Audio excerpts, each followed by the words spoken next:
تبارك الذي جعل في السماء بروجا وجعل فيها سراجا وقمرا منيرا. My beloved brothers, firstly I would like to welcome all of you with Islamic greetings. Assalamu alaikum wa rahmatullahi wa barakatuh. The topic of today's talk is the glorious Quran and modern science. In fact, it is the burning topic of the time which should be discussed seriously and formally.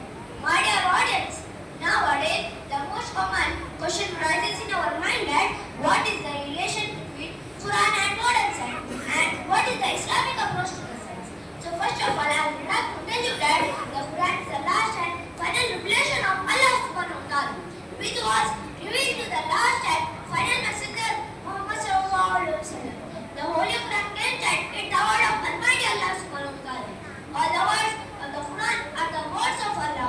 No change has been made in it, nor anything is missing from it. My dear dignitaries, 300 years ago, it was the age of miracle, but the glorious Quran is the miracle of miracle. More than 1,000 years back, it was the age of literature and poetry. Muslims and non-Muslims believed that the Quran was the best of Arabic literature on the face of the earth.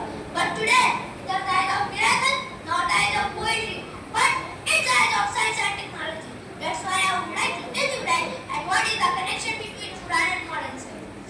My dear audience, according to Albert Einstein, who was a physicist and Nobel Prize winner, he said science without religion is lame and religion without science is blind. But I would remind you that the Quran is not a book of science, but it's a book of Allah. As well as I would like to tell you that all the inventions, creations and discoveries were mentioned in the glorious Quran 1400 years ago. Such as the scientists said that the light of the moon is reflected from the light of the sun, whereas it was mentioned in the glorious Quran 1400 years ago. Allah subhanahu wa ta'ala